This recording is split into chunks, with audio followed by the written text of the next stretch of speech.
आवाज गजली के झिझिया में डिबिया बरता, डिबिया बरता। गजली के झिझिया में डिबिया बरता, गजली के झिझिया में डिबिया बरता। नेहवा के झिझिया में डिबिया बरता, नेहवा के झिझिया में डिबिया बरता। देखी के डईनी के मंगिया जरता, देखी के डईनी के मंगिया जरता। अंजलिया के झिझिया में डिबिया बरता, अंजलिया के झिझिया में डिबिया बरता।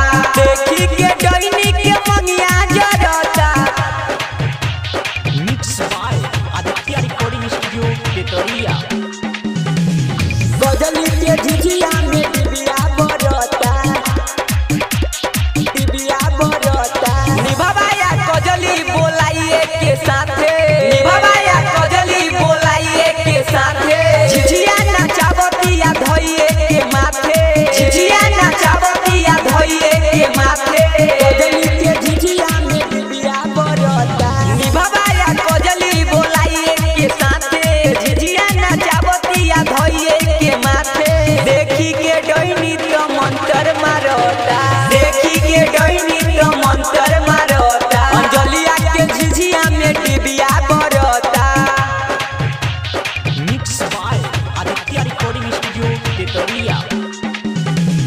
गजली के झिझिया में डिबिया बरता, डिबिया बरता। बोली ना कुछो हो बिरजू बिहारी, बोली ना कुछो हो बिरजू बिहारी।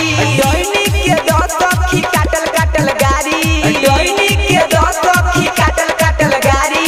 गजली के झिझिया में डिबिया बरता।